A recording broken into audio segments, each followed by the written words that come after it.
Good evening, everyone. Welcome back to the Evermore YouTube channel and podcast. It's Monday night. Me and Mark are back asking the same question we ask every Monday night. What's going on? I tell you what's going on, Mark. Newcastle United owe their fans a performance tomorrow in the FA Cup. We've got loads to get stuck into.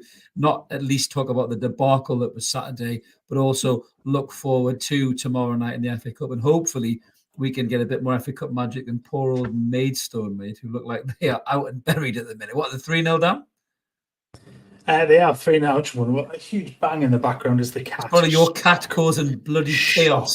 Exactly. Just almost right on schedule. The favourite podcat fan, Ian, is in the comments. Good to see you, Ian. Yes, the cat is on one tonight, mate. But yes, so obviously Maidstone, the poor buggers, are out of the cup by looks of it, mate. 3-0. But they've had a nice day out. Nice day, 4-0, is it? A nice day out in Coventry, said who? Sorry, Coventry fans. Yeah, lovely day out in Coventry. Never mind. Bless them. I feel really bad for them actually, because that's been a hell of a story for George Alacobi and the team, and it is sad to see it end sort of this way. It was always going to be probably one fixture too many for them, but yeah, it's how the cup rolls, isn't it? At this point, as Riyad Mahrez said to his missus, that's the game, isn't it? Unfortunately, mate. Well, I'm sure we may talk about that in Out of Toon as well. My God, that's cringeworthy. But yes, we're going to get stuck right into loads of Newcastle United content tonight and a bit of Out of Toon as well for all of you What's Going On fans who always enjoy that segment. But just before we do, a little reminder, if you are new to the channel, you're just checking us out for the first time, we've had a few new subs. So hello to all you guys who've clicked that button. We appreciate that, especially after my latest rant about Sky. There's no way I'm going on Sky Sports. For starters, I'm too old anyway, but I spend most of my time saying how much they annoy me, so I'm sure I won't be on Sky Sports. But smash that button if you do fancy a bit of Evermore. It's all free. If you want to give a little bit back, there is a member option down below. Just click whichever one suits you best. So let's get stuck in there, Mark. So the first thing to talk about really is Saturday. Outgunned is what we've called it. I talked about it in the post-match. I was quite numb about the whole thing, really, in terms of the performance. It was just really a nothing performance, really, wasn't it? I mean, weirdly enough, in Eddie's press conference for the FA Cup, all they wanted to do was talk about Arsenal. So he can't get away from it. But I mean, we're going to get stuck into Eddie in a little bit, mate. But just on the game itself, I mean, we always say, who's that team with Core United? I couldn't recognise that team on Saturday, mate. I didn't look like an Eddie Howe Newcastle to me.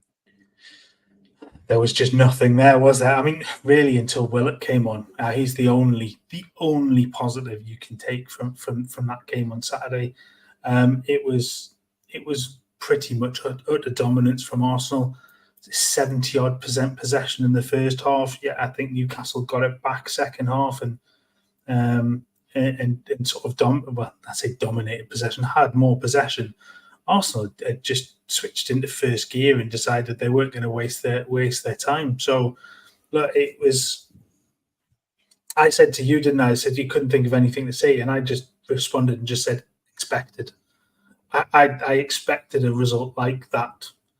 Maybe it's not in the manner that it happened, but certainly it was one of those. Arsenal is such good form. Newcastle leaky at the back. It was a recipe for disaster in that regard, and I just think everything that could have kind of gone wrong went wrong. It just there was nothing. You're absolutely right. It was a nothing performance. It was. Yeah, George just said whether it looked like he was in a hostage situation in the post-match interview. He always has that kind of wounded voice, doesn't he, Joe? Like even if things are going really, really well, he seems to have that really sad tone of voice. But he looked devastated in his press conference because obviously it's his old team, Arsenal, and he wanted to do well against him. He wanted the points. He said that, which is really good to see. It shows you his professionalism as well. I mean, he's really fought to get back. How we've missed Joe Willock this season and Joe Linton as well in fits and starts, no more so than recently. But Joe Willock showed exactly what he's all about, Mark, when he come on, and and that's him being out for ages, and he was head and shoulders better than anybody else in the park, really. I mean, just a couple of things. I mean, you got some slides to pick on a certain midfielder, but just to talk about some of the players in general, I talked about it in the post-match. I thought Almiron was invisible. I thought he was absolutely terrible. People talk about Almiron's graft and his effort. He hasn't got the skill. He hasn't got the quality. He has purple patch moments where he hits them and they just seem to go in. But most of the time, people praise Almiron for his work ethic. He did nothing on Saturday. He was absolutely non-existent. he didn't show, he didn't press, he didn't hurry, he didn't do anything. And I was so disappointed in his performance. And when he come off, he looked a bit pissed off, and I really hope he had the right act read to him by Eddie. Eddie was quite bullish in the press conference. We'll maybe get into that a bit more in Eddie's job section, but you could see Eddie was annoyed. I think you said that after the game as well. You saw the face on Eddie Howe at the end of the game. It's the first time I think we've really seen him look that pissed off. He looked shell-shocked by it, because it really isn't a Newcastle performance. Yes, they've been rocky over recent weeks, but it really wasn't a Newcastle performance. There was nothing about them. And you touched on Miggy. I went back and watched the game again yesterday. I must be completely insane, and I've genuinely, and apart from really the chance that he had, I think he was offside, and he went through sort of one-on-one with the goalkeeper, and that just summed him up in that instant. That should be the ball in the back of the net 99.9% of the time, and he barely gets the ball hit towards the goal without sort of overrunning it into the goalkeeper, and that sort of just summed him up. And he's not being hung out to dry by this. He's not being picked on as just what he was, just one of many on the day that just didn't show up. There were a few. He was completely anonymous though. He wasn't involved in it. He didn't. The one thing we always say, he comes back and he helps defensively. There was really none of that. He didn't get involved. He didn't track. He lost the ball. I think he only touched the ball 21 times, which I know Newcastle would have, starved of the ball for an awful lot of the game. But even the second half, when you just look and just go, what on earth is he doing out there, when there are others that are in much better shape to be able to play on that side, and especially when you touched on for the game tomorrow, playing Gordon out that side and putting Barnes in, and immediately when Barnes comes on, those two look much better together, and it's just, there has to come a point now where he is moved out of the team certainly for a period of time. Yeah, definitely. Roger's saying, but someone who's watched it twice reckons we looked not that bad second time round. I'm not convinced. Like, who was that, Roger? Stevie Wonder? I mean, Jesus Christ. As Ian rightly says, we were fucking worse the second time I watched it. We were awful. You're right, Ian. We were shocking. Jimmy is saying, evening, boy, lads and lasses. Hope you well. I don't think we've seen Jimmy in the comments for quite a while. I don't think so. Oh, good to see you. Good evening, good to see you back, Jimmy. Hope you're well, Bonnie lad. And Ian McKenna, great question here. What Newcastle player's hairstyle would you have? It's got to be Karius for me, Ian. I did see your comment, Ian, you mischievous bastard, about the half ginger haircut. I'd love to have a Thor haircut, like Thor. Karius. That's exactly it. Yeah, definitely. Let's get me with a hammer, with a Milan catwalk or a Thor haircut. I'm going with the Karius too. Mate, absolutely, definitely got to get a bit of that going on. Absolutely, yeah. I wouldn't say Longstock, because that's probably just a few strands of hair more for me, to be fair. In all fairness. I think the way Sean's playing, his hair is going to fall out even quicker than that. I think we've got RIP, the Monkeys, tapes and tunes. If we lose tomorrow, Howe's position needs to be questioned. We'll get onto that one in a second for you, mate. But just going back to, I think some people have been talking about, it's been doing the rounds on social media. I did see a comment, 2 seconds. My little keyboard here seems to be clicking everything. Yes, George did say this, and this is going around on social media. Minter versus Almiron. Now, we've all seen how good Minter's done at final. That goal he scored, whether you think it's a miss-hit cross or not, was really good. I think you're always going to say that, you kid, bloody typical goalkeeper. But I think, to be fair, his stats this season have been brilliant. I think he's got more assists and goals this season than probably Miggy's had in most seasons he's played for Newcastle, bar one. And he definitely looks like he's coming for Miggy's shirt. But just a quick one on this, Mark. We don't want to get too sidetracked, but for me, I don't think Almiron's even here in the summer. So I think Minter will be in the squad in Almiron's place, and maybe we will sign a first teamer right winger, because I think Miggy's out in his arse in the summer. Yeah, I mean, to be fair, I think you have your first team right winger already. And Gordon, Barnes is fit. Barnes left, Gordon right. He's actually in the middle, and then Minter plays a role off the bench at that point, unless he's given time to go on loan again. But look, he's one of the ones that potentially you cash in on and are able to then go on to better things because he's valuable. Not to many, but he will be valuable in terms of money in. Well, yeah, Ian's clearly had a glass of something tonight, you cheeky bastard. I'll send that pot cat round to scratch your ginger beard off, Ian, if you keep working yourself, son.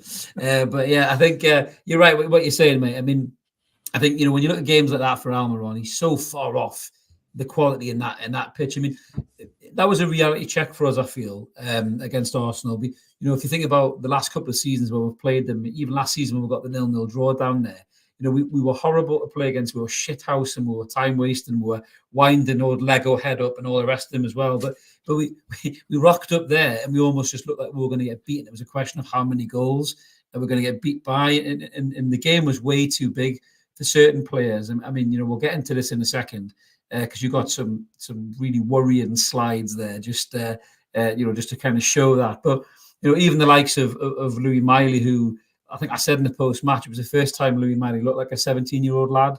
For me, he just looked like the game was passing by a bit, but he was trying, which you'll show in your slides in a second. But the senior players around him were just nowhere near. And I think one thing it did show is that Jorginho sat in the role that we've been saying, everyone's been saying, anybody with a brain's been saying, Newcastle needed a player, a deep line midfielder to unlock Bruno and allow it to play exactly the way Declan Rice did, Marcus. Well, just before your slides, we'll comment there from Geordie Revolution. Morning from Doon Under, lads. Love your work. Keep it up. You'll be 10K in the future. Thank you very much, mate. I don't know what time it is over there, mate. Let us know. I'm always curious for the crazy time zones. But yeah, Mark, you wanted to drill into some detail, didn't you, about just some of the bad performances and some of the complete lapses of common sense really on the pitch, didn't you?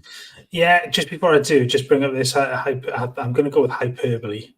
Thank you very much for your super chat, mate. Yeah, I mean, you're right. This whole thing, and you've mentioned it a number of times, haven't you, with Darren Eales and the love of Miggy because of his time at Atlanta, not Atlanta. I'll get that right. So it's a little conspiracy theory, but you could, bang on the money. He definitely opens that market. But now to go into kind of what we're going to talk about, and this was evident from minute one, really in the game, and it's this gap, and we've talked about it before, this gap in behind the midfield and in front of the defence, and time again, Newcastle had that gap in behind, and Arsenal played this perfectly. Arteta changed slightly. He brought in Jorginho. He played in that deeper role, and he pushed Declan Rice forward. And he had Odegaard playing basically his two forward-based number 8s, or even higher. And they just got into this gap. And this was 5 minutes in. There was a moment a little bit further than that. 9 minutes in, you've got them in behind that midfield again. Acres and acres of space for the midfield to run into. You can see the ball from Gabriel here through to Odegaard, who's got himself in behind Newcastle's midfield again. I mean, it just takes out 4 players, and all of a sudden there's 5 Arsenal players in behind Newcastle's midfield. You've got Martinelli, Rice, Havertz, Odegaard, and Saka here on the right-hand side as well. And it just kept happening. Another one. Again, number of players they got beyond Newcastle's midfield, and it just kept happening. And this is all in the first 15 minutes of the game. And right from the very start, you could see exactly what Arsenal's plan was, and nothing happened. Nothing happened to change this. Nobody made a change to the way this was set up to stop this. Nobody was brought, instructed to drop deep and fill that gap or start to interrupt those runs into that area of the field. And it was time and time again. Second half was exactly the same. And again, this was after Botman gave the ball away really, really cheaply. And again, one pass, and all of a sudden it's 4v4. And this led to the goal. This led to Saka's goal. But it just kept happening all game. And it was obvious from the very beginning that this is what Arsenal's plan was. And it's so evident when you don't have the the pace and the power that Joe Linton has there to get back and get in to disrupt that midfield. That it is so weak at times. Nobody's willing to drop into and patrol that area. As Duncan's saying there, it's the weak midfield. It's putting too much pressure on the defence, and Roger's right, the space there. I mean, what I can't get my head around is whatever level you play football at, whether it's Sunday League, whether it's amateur, whether it's semi-pro or pro, as a midfielder, if you can't check over your shoulder to see who's behind you, who's dropping into space, and check whether the defence has stepped up or you have to step back, I don't care if you're 17, 24 or 37. You've got to have more spatial awareness than that. Now, Howe can put this team out and tell them what to do as much as he wants, but in game, if they're not just waking the fuck up and turning around, like if you look at the midfield there, I think in front of the two Arsenal players, I think that's Louis Miley and Bruno. Sean's just wandered into the centre circle there. No attention to go for the ball. He's just staring at the Arsenal player, and he's not going out to make a challenge or press to make him make a decision. So I'm not sure why the three of them are so close together and what they're doing there. Nobody's dropping, nobody's moving, and it's just easy. It's easy play by Arsenal.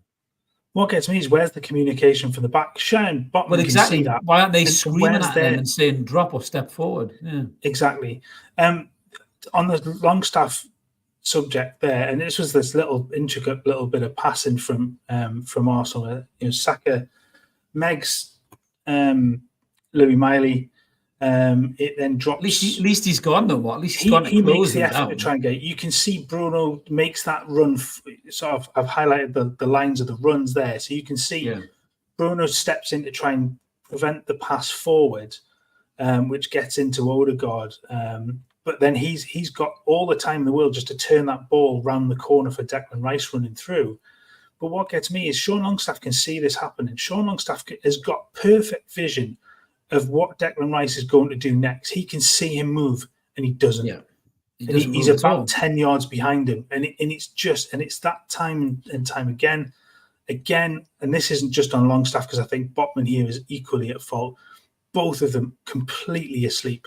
Get rid of that ball. Look at the time they've got to get rid of that ball. Exactly. How someone has to explain to me how Martinelli gets to that ball before either of those Newcastle players. They're both completely off balance in that regard. And I mean, I know Martinelli's got a head start and he's already on the move, but you can't tell me that covering probably close to 8 to 9 yards as opposed to 2 to 3, he should be getting there. It's so clear. It's absolutely woeful. And then the final part was just the Arsenal's press and Newcastle's decision making in their passing situations, particularly at the back. Fabian Schär was guilty of it a couple of times. Botman just as many. I've actually missed one of Botman's out, which actually led to Saka's goal. But you can see Arsenal pressing here. Havertz obviously makes the run to pressure Fabian Schär. Now he's got really two options. He plays the one he plays. The other option is out onto the right-hand side, which he could have quite easily played out to Trippier, who's got no one within 10 yards of him. Further up the field, you see in a second, Almiron's on his own. And instead he plays the ball forward straight to an Arsenal defender because he mishits the pass. It doesn't go to Isak. And all of a sudden, Arsenal are back on the attack again. And you go from there. It's so basic. The mistakes that happened on Saturday were so basic. They were schoolboy stuff at times. The ball, particularly, actually, to go back, this one from Schär as well. Is that the one where Longstaff made the challenge? That was about the only good thing he did in the game, I think. Yeah, he dropped in. Longstaff gets in. The ball. Yeah. But he closes his body off. You can see his position there. He's sort of half turned, but at least he's facing forwards. At this point, he then turns towards his own goal, which shuts off the pass to Livramento on the left-hand side. He then tries to pass it through Odegaard to Bruno. What on earth is he doing? At that point, he's only got one. He gives himself only one option, and it's such basic play. It's so schoolboy. Like I said, it was just. All the things that could go wrong went wrong, but they just made stupid, childish mistakes with the ball and gave it away in such poor areas that it just invited more and more pressure on themselves. But I think the biggest worry for me in terms of the in-game management of it. I said there before, I think Ian Banner commented about Eddie Howe. I'm not talking about Eddie Howe. Eddie Howe was setting up the team to play in a certain way and putting them in a formation. The players have got to carry that through on the pitch. But when you're getting pressed relentlessly and as high as Arsenal were pressing and as intensely as they were pressing, I don't care how good you are on the ball, Fabian Schär. I don't care how good you're on the ball, Sven Botman. You're going to get caught if you fuck around. And they took 1, 2, 3 touches too many. They closed the gaps of the passes. You showed from the slides that even just recalling the game in my brain, there were so many times they could have took 1 touch, hit Trippier, 1 touch, hit Tino, 1 touch, hit Bruno midfield. But Schär wanted 1 touch, 2 touch, 3 touch. Then the angle's closed down. Then he loses the pass. Or he then passes to another player who's under pressure by 2 or 3 players. And you think, this is a terrible decision. You know, you guys are better than that. We've seen you be better than that. But they weren't showing it in the game. Now, there's a few different kind of ideas as to why we were like that in the game. I think, to be honest with you, I think Arsenal really had their fucking shreddies in the change room. They really went for us. And I said this, didn't I, in the preview? Getting beat by Porto was the worst thing that could have happened to us because their tails were up. They were pissed off about that anyway. They were already pissed off about the game at St James's Park. You know, as their manager said, he's a disgrace, isn't he? That's what he said. He was already pissed off, you know, before the game got kicked off. You know, no, he's not Manuel from Fawlty Towers. It was Mikel Arteta before you asked the question. But this is the point. You know, he already had them rallied up. And for us to be so lackadaisical and just half asleep on the ball, and we got caught so quickly, as you say, Mark. I mean, to be fair, if I hadn't been for Karius, we could have been about fucking 5 or 6-1. If I hadn't been for Karius, I thought he actually was one of the only players to leave the game with his head held high. And I did laugh. I think I said this in the post-match. His scowling kind of handsome stare at the back four for being utterly shit every time a ball went in the back of the net was quite funny, to be fair. Yeah, but I mean, you've got a feel for the guy, haven't you? You've been thrown in at the deep end. That's 2 games he's been fucked over, really, isn't he? Let's be honest with you. He can hold his head up high because I thought he did all right. Look, he came out when he needed to. He was quick off his line. He's a lot more alert than Dubravka is when it comes to the sweeper keeper stuff. He's not Nick Pope. He's not that goalkeeper, but he is a good goalkeeper. Just quickly, does he play tomorrow for you? Does Karius keep his space? God, Just to me. Yeah, I think so. I think he gets a run in the team now because I just think he's the better overall option than Dubravka. And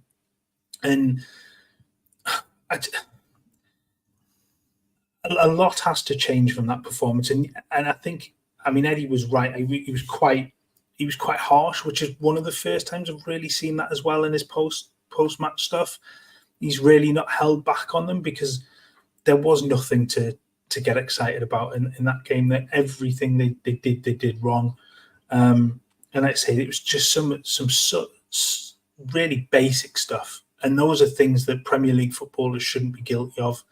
Like I said, you touched on the Fabian Schär taking too many touches. The one I missed out of that was the, like I said, was the Botman one where he gives the ball to Odegaard pretty much on the halfway line by trying to pass it through him.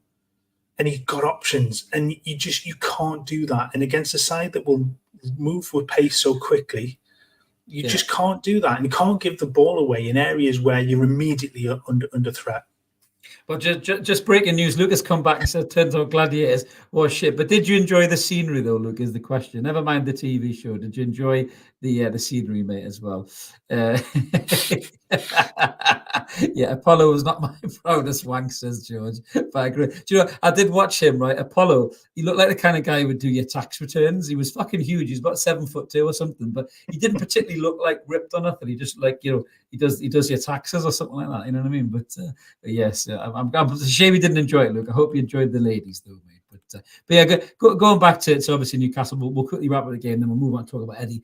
I mean, some of the Sofa scores were, you know, just dreadful, and I think most of the team was just absolutely horrific, really, in all fairness. I'm still not sure how Sean gets a 6.6, mind you, but there you go. Mickey's. Well, yeah, Mickey 6. I don't know how Mickey gets a 6.6. I'm convinced that whoever did Sofa scores from Paraguay. But yeah, I think, you know, we've got a chance to put this right tomorrow. The lads have got to do it. You know, we're going to look at in the fixtures in a second, because the next category really, or the next thing we're going to talk about here is how safe is Eddie now. Now, Mark, you touched upon it there.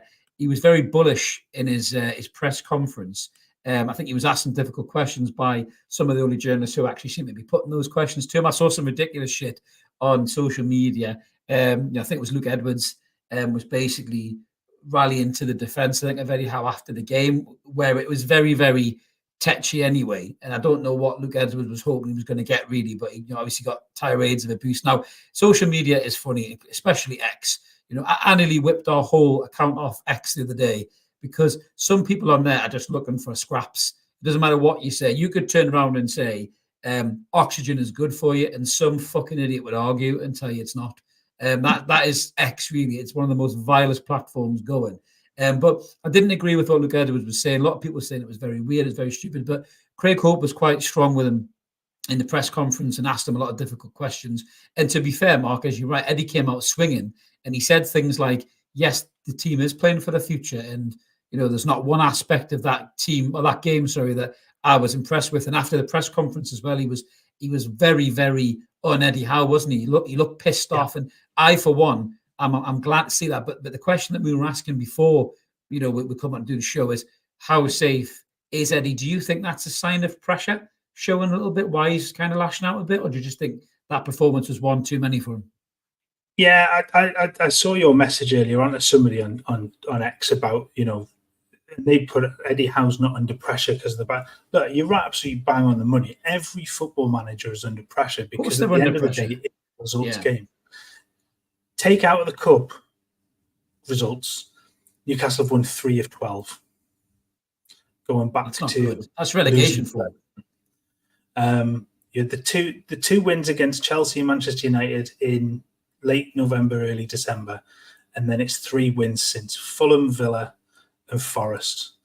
And other than that, it's been pretty shit for that run of time. I think the cup masked the league form a little bit. It made the form look a bit better than it was. I don't think he's under threat yet at all. Certainly not one that's calling for his head. I know there are plenty that are. There's plenty of time to turn it around. I don't think anything will change. And in 2 games' time, and we'll touch on the those games, but Newcastle play the 2 around them. They play Wolves and Chelsea next. You win those 2 games, and there's daylight put between them both. And there's West Ham after that as well. And that's a winnable Palace, game. West Ham, Everton, Fulham as the next 5 games. There's a very real possibility with the players that are coming back, the likes of Anderson and Targett are due back. Isak's got a game under his belt. Willock's back. Harvey Barnes looks fitter.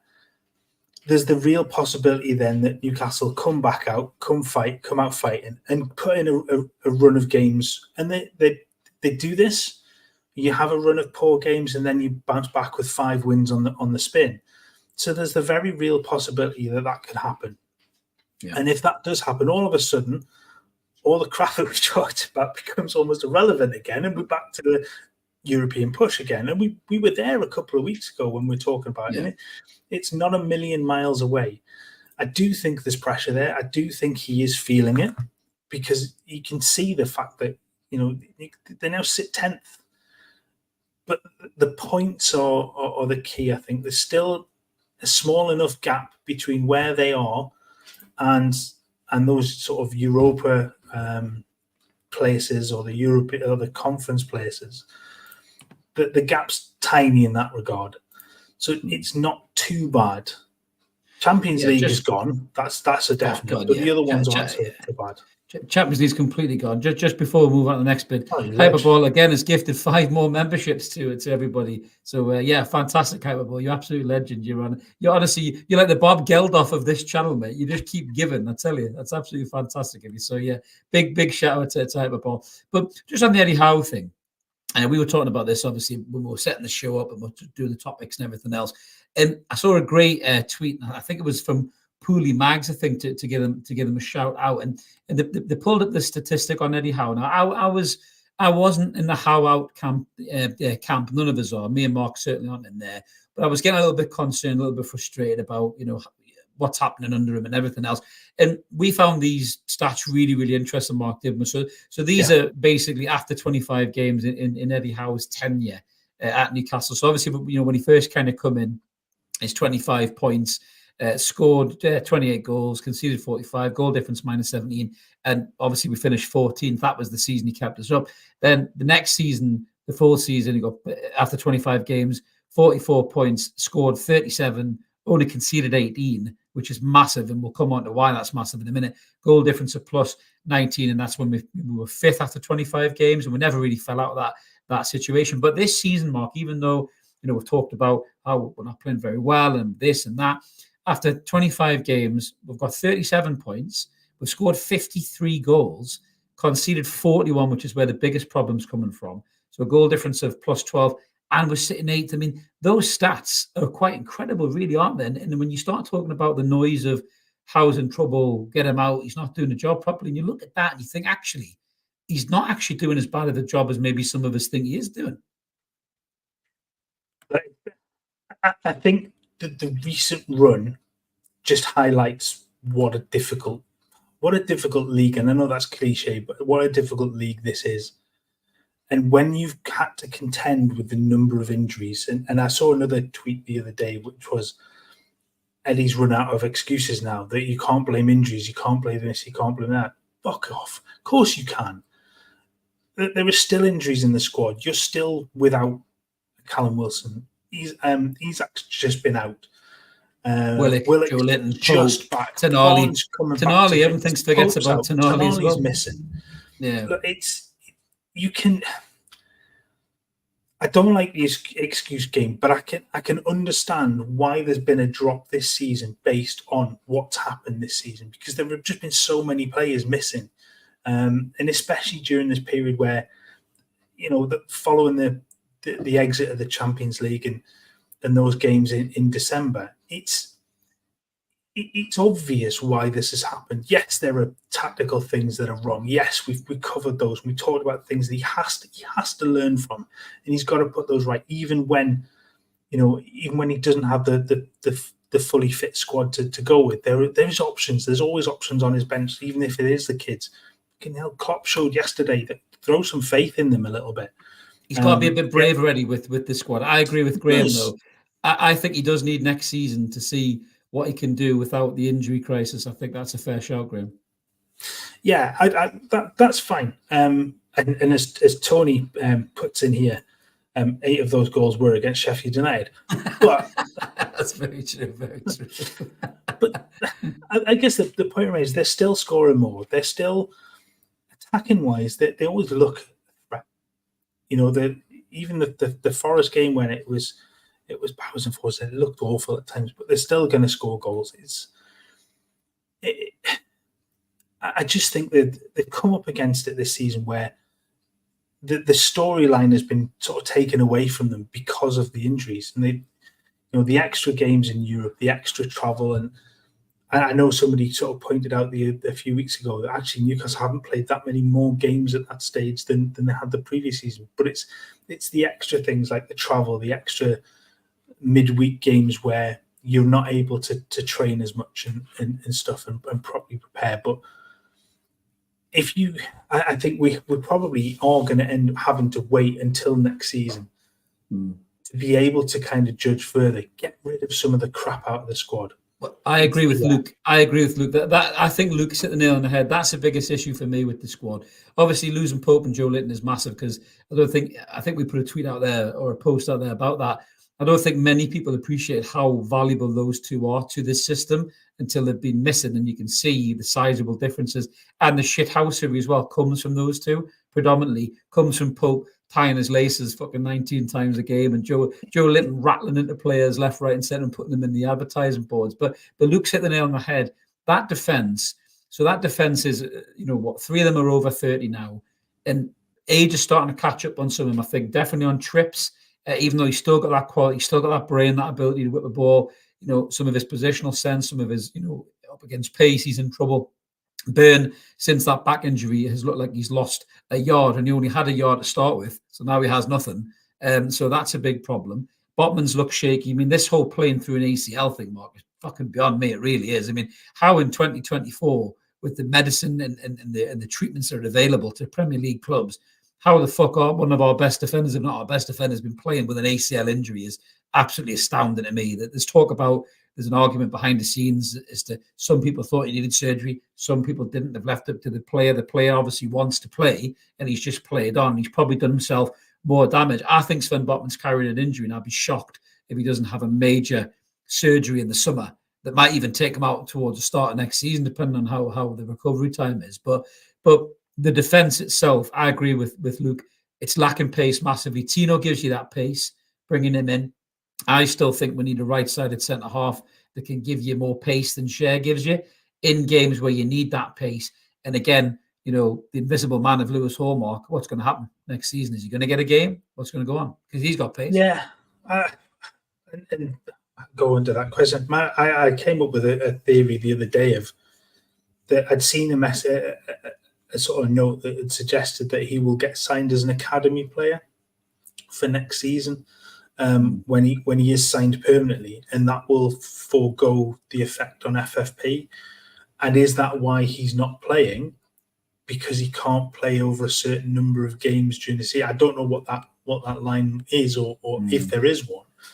But is he only able to play a certain number of games, a certain number of minutes in the season, for him to then have to be designated as a first team or an older player rather than an academy player? So I don't know. But I mean, he's a forgotten man because he's just. But again, it's trust, isn't it? And everything we've kind of seen, he's been decent when he's played, and I just can't grasp why he's not being trusted in games where it's so clearly obvious that he's the choice to come off the bench in those regards. And even if you're going to play him further forward, bring him into the midfield. We've seen that he can play in there. He did it for Chelsea. Again, I'm just not sure why those sort of changes aren't being made. Certainly on the left-hand side, when Miggy's been so fucking terrible at times, and move Gordon over at the right and put Hall on the left. Why not? He's got the pace. I mean, Graham's saying, do you guys rate Hall? I do rate Hall. I mean, I think he's got a wonderful left peg. Graham, we saw that in spells, you know, at Chelsea. And even when he played against Manchester United in the Cup for us, he looked great. You know, his pace to get up and down that line. I mean, defensively, I think he's a bit naive, and I think that's the biggest reason Howe's taken him back from being a left back. Maybe because Eddie Howe is so meticulous, he wants him to be perfect in terms of his defensive prowess and mindset. And I think the Dortmund game was a big one, Mark, wasn't it? Where he let the ball bounce, he turned his back the wrong way, and then the winger went round him, and then he hooked him shortly after, which doesn't do the lad's confidence any good. No. But I think that's the issue with Hall. Now, whether Hall wants to be a left back or not, maybe is another issue as well. He's maybe signed for Newcastle, think he could be a midfielder. He's probably looked at Sean Longstaff in training and went, fucking hell, I could play there. no offense, Sean.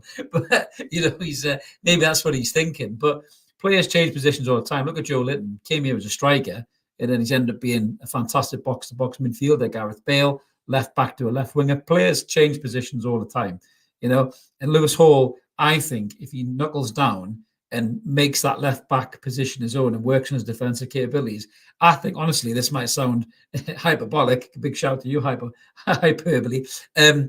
That, to me, I think he could be an Andy Robertson type player. I really, really do. But as BT says there, I think one of the issues with Hall is that he was an Ashworth signing, not a Howe signing. That's honestly what I think the problem is. As much as they talk about there not being a rift in the background and not bad, you struggle to see that there isn't this gap between what Ashworth was doing and what Eddie Howe wanted. On Hall, it wasn't that long ago. I think a lot of people were talking about, you know, the future England fullbacks, future Newcastle and England fullbacks being Tino and Hall, because, you know, they're both similar age. They both look really, really good. And you build their experience around the team that they're playing in, especially one where they were so good in defence last season. You just think to build on that, and it's just not happened for him. And he's, like I say, I think comes down to trust. At the moment, I genuinely just don't think Eddie Howe trusts Lewis Hall to come in and do that role. And he's been pulled off at half time. excuse the word, he's been pulled up at half time and a number of times, and that does nothing for a lad's confidence. Even if he has made mistakes, like, you expect young players to make mistakes, and you have to be allowed to make them. You've got to be allowed to learn from them. You can't just, oh, I've made a mistake, oh, I'm going to get substituted because of that. That can't happen continually. No, I mean, the Jack Burton's pulled in the Pork Chop Express and he's saying, pumping long balls to Isak, ridiculous. Play the ball into feet. Wilson can battle with Gabriel and Saliba, not Isak. You're totally right, Jack. That's not Isak's game at all. I mean, I think that's why he started to come deep so much with the ball. And even McCoy was having to go about not playing high enough, but they're not the kind of balls that he wants. James Richards saying, let's not forget Eddie and the new owners have made such a wonderful change since the takeover, and it's unique and warm family feel. And it's the only real issue has been the effect of injuries. I mean, the injuries have been a big thing, James, there's no doubt about that. But I think the stubbornness of Eddie not to drop players that deem to be his favourites has really caused a lot of the fan unrest. I think, if you think about games where, like the Forest game at home, like the Luton draw, I think they were winnable games if he made the decision quicker and he was a bit more ruthless. And I think he's almost got to that stage now. Those games have had to happen for Eddie to have got to the stage where he will hook Dan Burn, or he will drop Dan Burn, or he will say, do you know what, Miggy's not right for that game, or Sean's not right for that game. And I think that's why he's maybe getting a bit bullish now, because he's almost give them players a chance. He's backed them and said, look, lads, I'm going to back you. You're my players.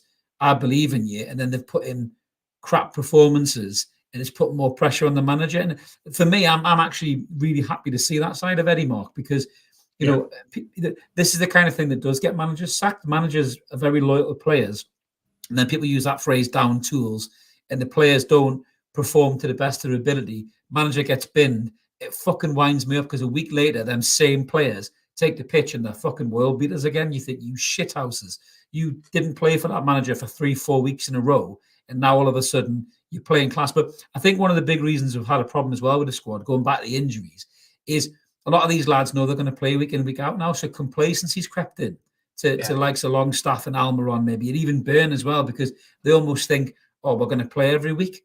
And, there's no pressure on us. But, if Byrne thinks that Tino will take his space if he fucks up, maybe he'll tighten his game up. If Longstaff thinks, shit, Willock's back now, I need to get my arse in gear, maybe he'll put a better performance in. Just a quick one on the midfield. We said this, and a big shout out to everybody in the comments. Now Willock is back. We put a tweet out, and I think everybody universally voted for Louis Miley. Who you drop Mark out of that midfield three now Willock's back? Is it Sean or is it Louis Miley?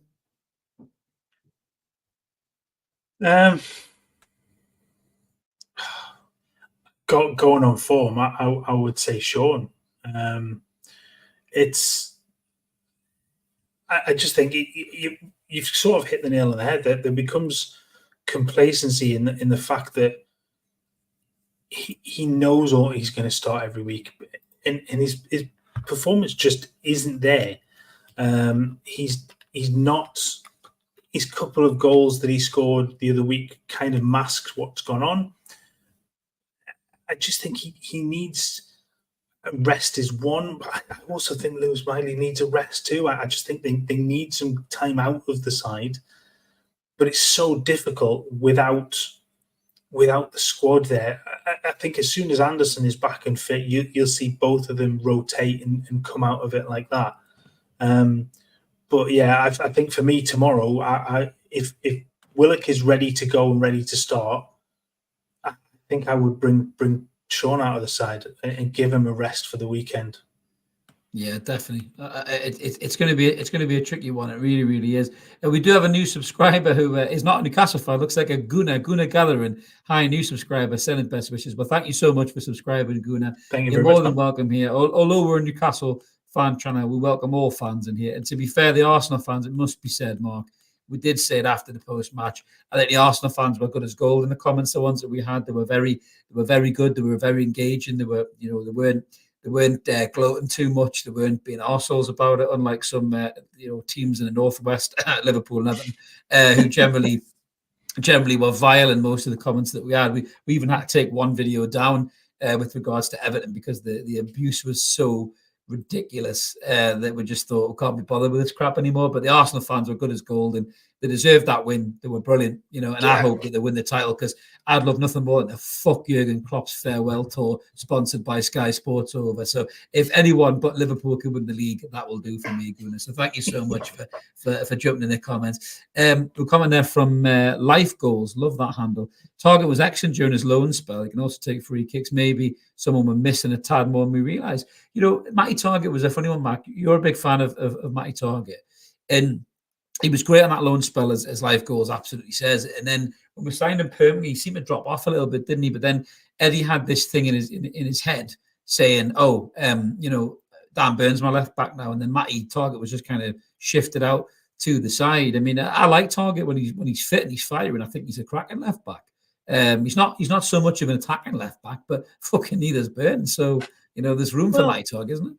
There is, and he does have a really good left foot. He does have delivery, and you bang on the money that he can take set pieces. Live Goals, it just gives you another option within you know, left foot, right foot options at set pieces, whether it corners or free kicks. Matty Target's his downside was always his sort of defensive positioning.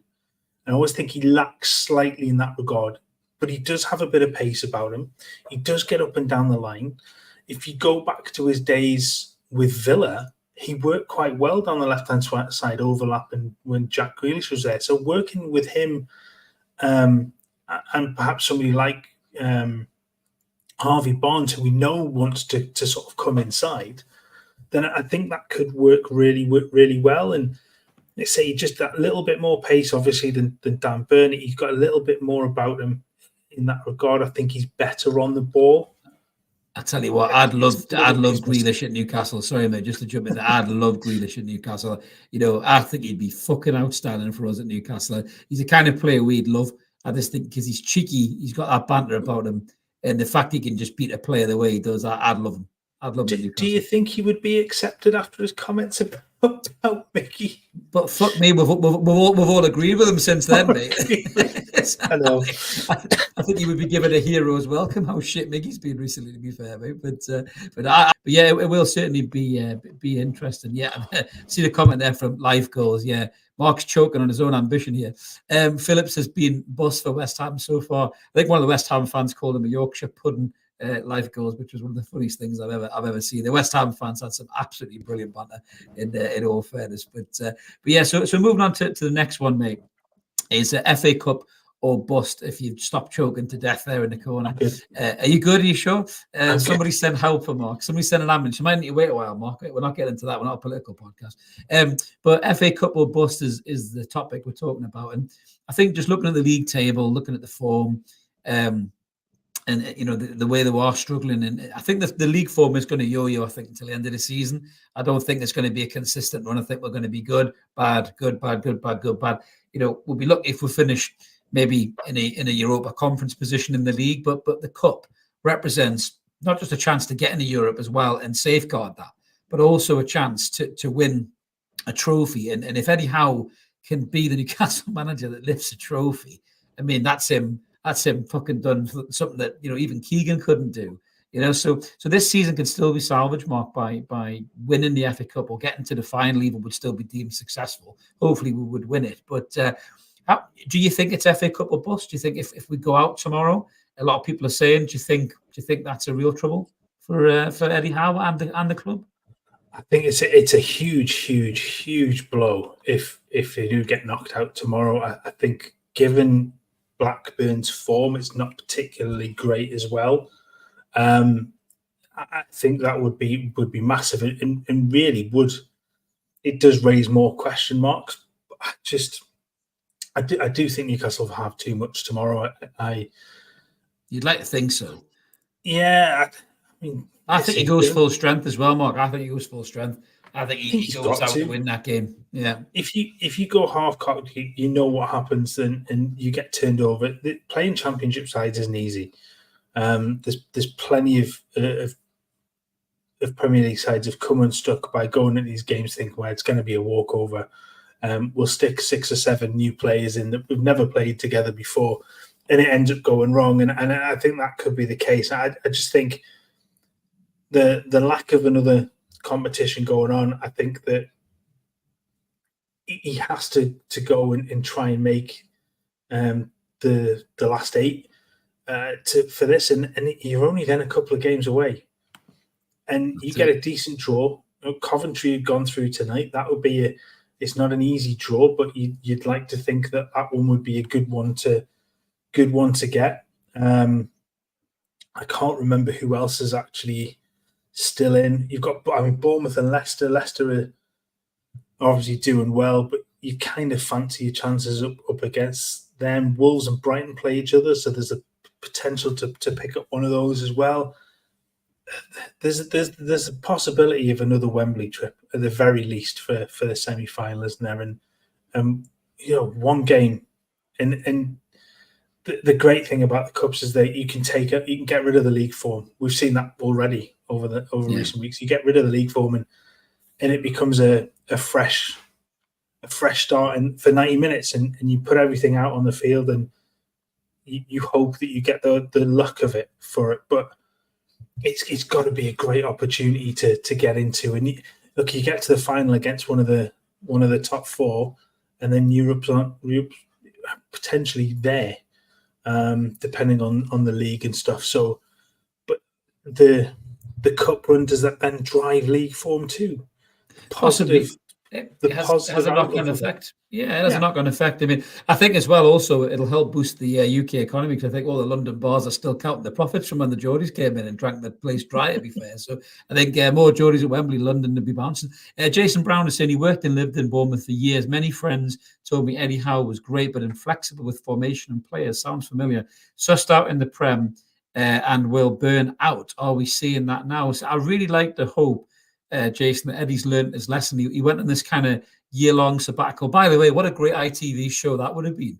Eddie Howe's road trip around Europe and world football to talk to different coaches. He should have rang missed a trip. Yeah, totally. He should have rang fucking Netflix. He could have made a bloody documentary about that. Eddie would have been brilliant. On the Edson could have been called or something like that. It just writes itself. But I hope he's learned his lesson from those times. I think everybody, especially when we have a little wobble of form, ever since Eddie got the job, he was labelled the Mark Hughes of the project, wasn't he, Mark? And we talked about this a few weeks back, that you don't want Eddie to be the Mark Hughes of the project, because he looks like he's got more about him than Hughes did when he was at City. The way he's transformed players, what he's got out of players as well, has been exemplary, and you've got to give him that credit. I think what's made fans frustrated recently is the fact that he doesn't seem to be making decisions that a lot of people can see quite clearly, like Burns struggling, you need to do something. Miggy's not providing something, you need to do something.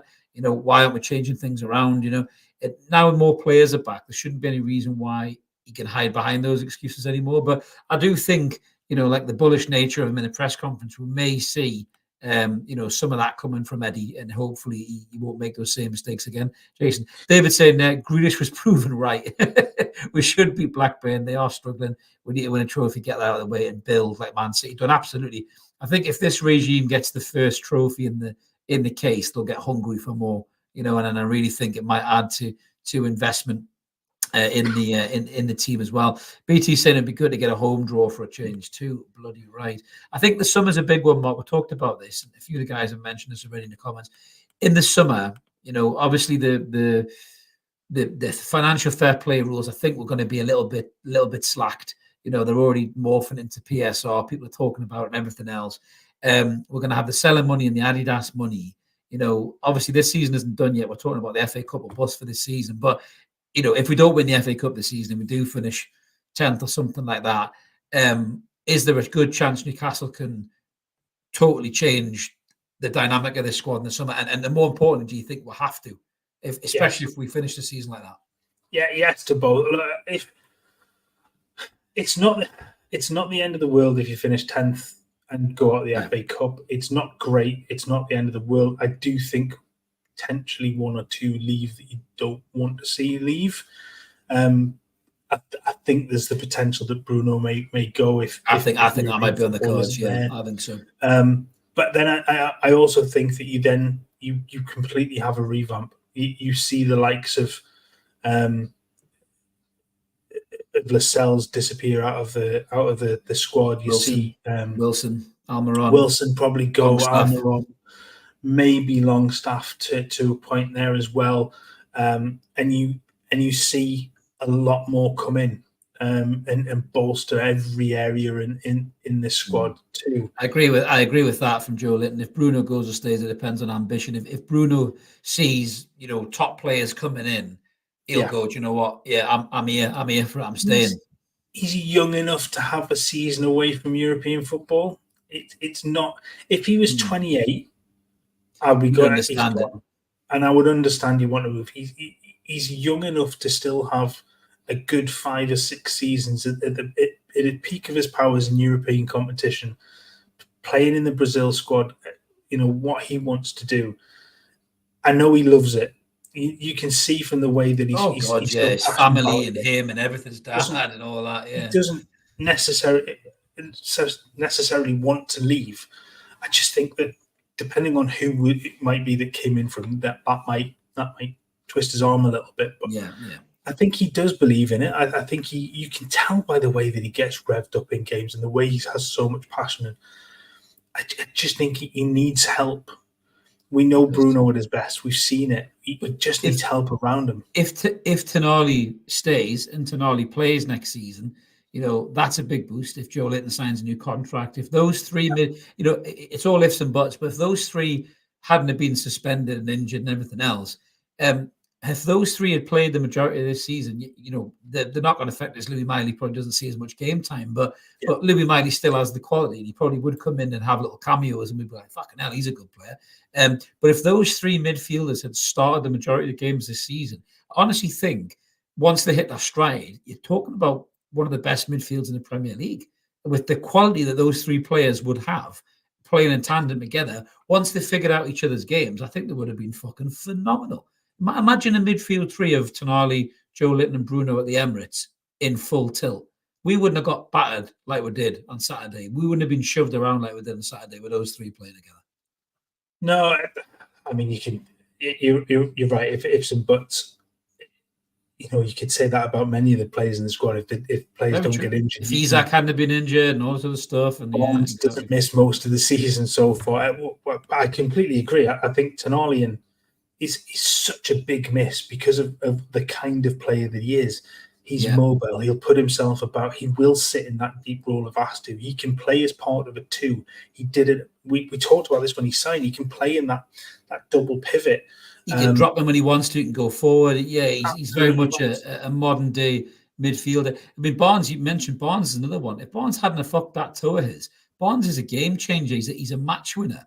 In the Champions League when we were struggling, in the games against Dortmund and Milan, Barnes could have raped one in the top corner and got us through, but again, it's just all these bloody ifs and buts, mate, as well. But we'll have one more comment on this and we'll move on to the next one.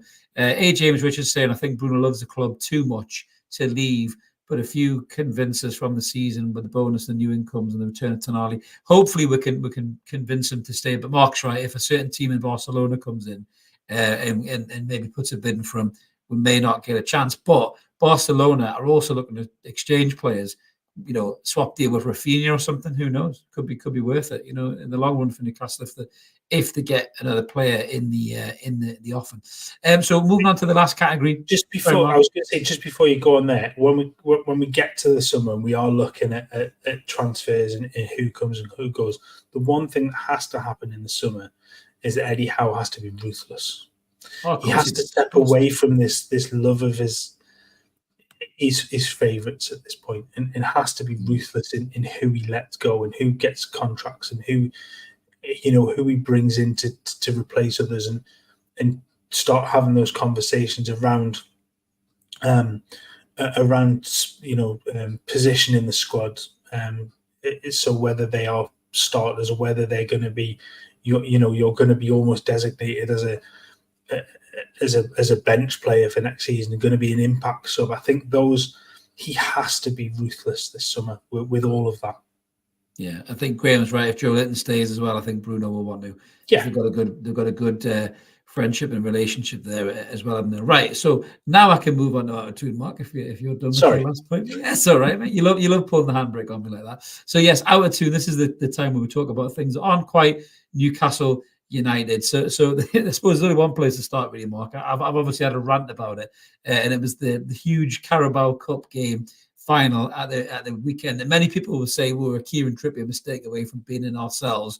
We would have had to get past Middlesbrough as well, mind you. But obviously Chelsea were beaten by Liverpool, by Klopp's kids, as Peter Drury said, as he was stroking himself off under the fucking table in commentary because he's got a serious boner for Jurgen Klopp. Here come the bots. But yeah, so I mean, Chelsea were obviously battered and labelled the billion pound bottle jobs by Gary Neville, and there's other stories that Chelsea are going to have to sell players as well to balance the books. We know they're in financial fair play shit. I mean, the game itself, I mean, I watched it as well. I don't generally watch as much football as you do, really, outside of Newcastle, but I put it on. I hate both teams. If they both could have lost, it would have been good for me, but obviously that couldn't happen. But the amount of chances that Chelsea had, I just thought, how the fuck are you not putting these away? The cost of you as a player, Gallagher and Palmer and was it Jackson and all these other guys? I was like, fucking terrible,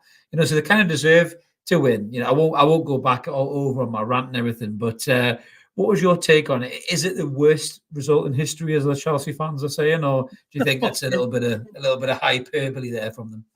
I think they're just having a little bit of a whinge. Yeah, they've spent an awful lot of money, and they come up against a side that did play a lot of kids. And there was some trying to justify it afterwards by saying, "Oh, look, Sky have gone on and on about the fact that Liverpool have played their kids, but the average age of the sides or the squads that played, actually Chelsea's was the youngest." Which threw me a little bit until you actually look at the number of games that those players have played. I think 4 of the Liverpool players have played less than 10 games total in the first team, whereas the lowest number of games that were played by a Chelsea player was something like 83. Bear in mind that the two major midfield players who were 22 and 23 in Chelsea's midfield both cost 100 million. So and they then come up against the likes of Bobby Clark, and you go, yeah, well, there's a reason why Chelsea should have been expected to win that based on what they've spent, and I know money isn't always the answer, but they had the chance to win it. The Disasi miss where he sort of drops to him in the corner and it hits his knee and goes up in the air is just an awful one. But they had the chances to win. They should have done. And I think Neville was scathing enough from in extra time. They just stopped. They played so well in the last part of the game, and then in extra time just completely stopped. And Liverpool got the momentum back, and that was it. It was always then really going to either end up in penalties or Liverpool win. I don't think Chelsea even had a chance really in extra time. Yeah, it was interesting because there was a bit at the end of the game where they went up for the loser medal, and it looked like Pochettino ignored Ted Bolly's handshake, which was a bit odd. That people are making a lot of noise about that. I've seen some rumours going around on social media that he might be up for the sack and everything else. And to be fair, it could be the best thing that could happen to Pochettino. Pay up your contract, mate, and go get yourself a better job, because that is a dumpster fire of a football club. And I do think that their time will come probably before City's in terms of getting done for the FFP breaches, and I think that we'll have to have a bit of a fire sale in the summer. To me personally, a couple of players I would take Colwell at centre half. I think he's a decent centre half. I would take Sterling, even though he's getting on a bit. I still think he could offer you something, especially if you get a cut price deal. Any players you would take from that Chelsea lineup, mate, in terms of getting into the Newcastle squad? Anybody in the comments? Would you take anybody from Chelsea? I think Colwell's a good shout. I think he definitely. He's right-footed, isn't he? Is he right-footed or left-footed? He's left-footed. I think he definitely adds some depth to the squad at the very least. He can play left-back as well. Part of this would have said Chilwell, but he's completely off the boil. I mean, he spent most of yesterday shouting at a couple of 18-year-olds. Luke's not having Sterling. Luke's not having me having Sterling. So I don't know. That's Gladiators and Sterling, Luke. We're not on the same page tonight, mate. I still rate. I mean, Sterling's not a bad player. I think he's a good player. He will get goals. He does get into those positions. That offside was really tight. That was really close. He's fucking prime Figo compared to Miggy Almiron, guys. Come on, let's be honest there. Jesus Christ. He's closer to Ronaldo than Miggy Almiron. But yeah, I mean, there's probably a couple. I know the links will come back about Gallagher. I just don't rate Gallagher. He had more chances than fucking anybody I've ever seen, and he fluffed them all. He fluffed every single one of them. So not for me. Willock scores at least 3 of them chances, I think. Yeah, of the two, I think you take Willock all day long. It's tough, isn't it? I mean, the goalkeeper's decent. I do like their keeper, but there's not an awful lot. I think Cole was probably the one. I'm trying to go through. I think Gusto's not a bad right back, but again, you've got Tino in behind Trippier, so you don't need a right back. You're looking at sort of forwards, the forward areas, and Sterling's probably the one. I think you might be right on that. I just think in a different environment with a much more settled. But he does run funny, as a lot of people are saying in the comments, and I do think he does run like Velma from Scooby Doo. I have seen that a few times, to be fair, on social media. But yeah, it's an interesting one because obviously Jurgen Klopp, the love affair with Jurgen Klopp was all over Sky. Hence my rant, and some of us weren't immune to the infestation, the infection of the Jurgen Klopp loving. Even Mark succumbed to the Jurgen Klopp loving, and he said to me, "Do you know what? After watching this big turkey teeth wank crying on the telly, singing 'You'll Never Walk Alone,' Mark sent me a message and said, 'You know what? I'm going to miss him.' To which point I said, 'Fuck off! I'll do the show tomorrow on my own.' But he redeemed himself shortly after when he sent me this snippet of Jurgen Klopp being the Jurgen Klopp that we've all come to hate, which is the moany-faced, twisty bastard. Everyone's against me, Jurgen Klopp, even though he gets every decision going. Nobody in this country wants to see a quadruple winner. That's why they put the next round of the FA Cup just 3 days after the final," he said. To which point I said to Mark, "There you go. He's a see you next Tuesday." And there you go, Mark. Point proven. Don't fall for it.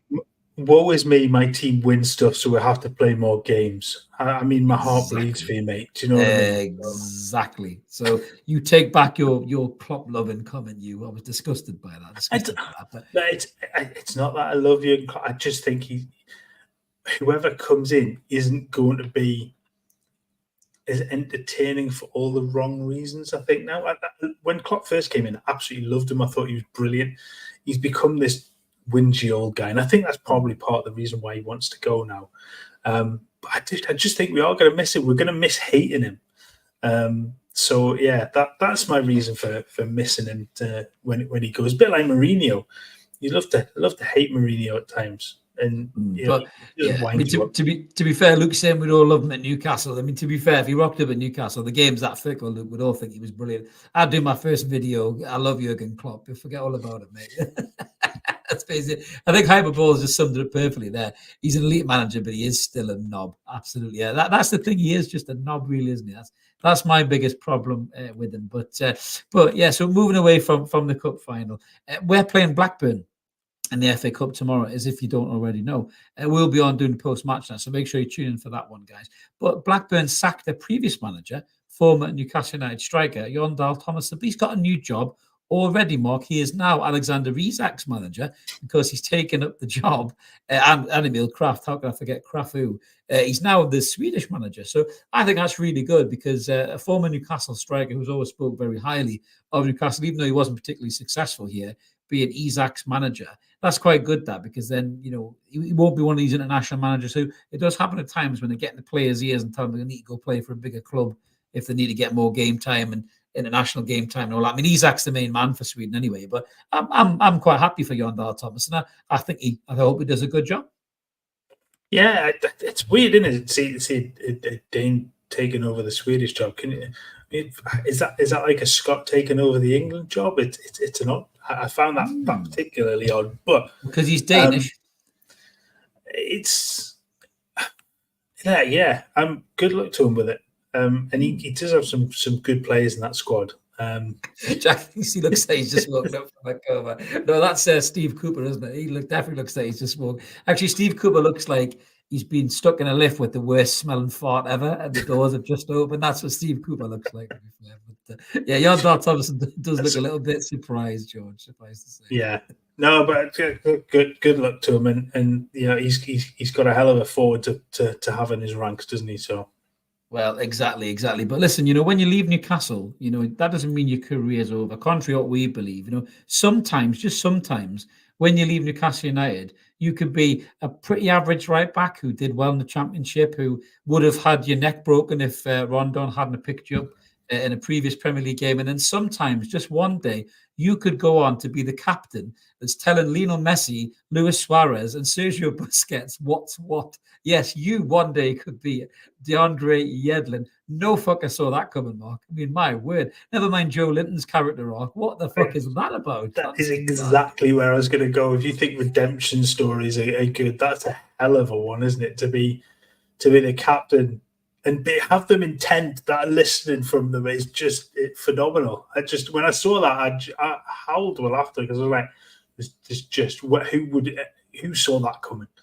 Really, that's a mad one. What you didn't know was Yedlin was just telling them where to go and eat later on that night. That's the only reason they were interested. It wasn't football. He wasn't telling them anything about football, mate. He just picking out a few different restaurants that they go and try. But something else that's interesting as well. A player that we all thought was long gone. A player sadly who had a heart condition.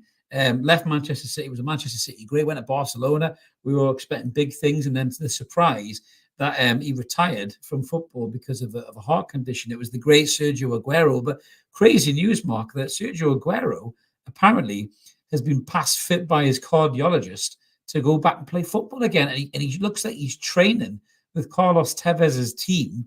And it looks like he might be given a contract with them. If you're Barca, you're pissed at this, mate, aren't you?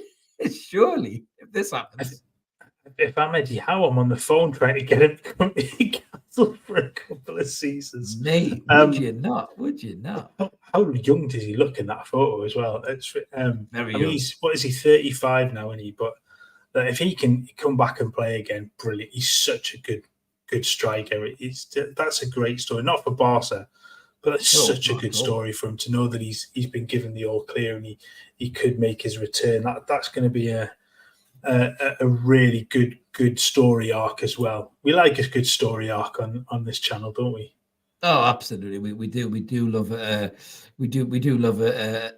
character arc like that to come back. And I mean, fair play to Aguero. But I mean, I suppose it's not like he needs the money to play. I'm sure he's very well off in terms of being able to retire and everything else and be a pundit and all that malava. But it'd be very interesting if he does come back and play me. But I think that's us pretty much wrapped up for this week's What's Going On. As always, Mark, thank you very much for being side saddle for me tonight. And thank you, everybody, in the comments, as always. It really helps the channel flow. If you are new to the channel, as I mentioned at the start, please subscribe. Come and join us. We've had one new subscriber already tonight, so good to have you on board. We've had quite a few tonight, so thank you to everybody that's got involved. Super. Thank you very much, everyone who's clicked that button. We are closing in, hopefully soon, on the 7,000 subscriber mark. We do give away prizes. I think I did see a comment. Yeah, we did see in the comments. 3, 2, count 10 away. Jesus. Rachel Riley, you are not, Mark. You are not. If you were, we might be 7,000 subs a lot quicker, to be fair, for Rachel Riley, who's sitting next to me on one of these shows. Have met her once. Very nice lady. Why I'm always skin. Yeah, shame about the club she supports. But yeah, so we are going to give away a great prize for the 7K giveaway. I've been talking to my mate who's got it all lined up. It's a brilliant prize. So click that button, subscribe. You can enter the 7K giveaway, even if you've just been a subscriber for 10 minutes or you've been a subscriber for 2 years.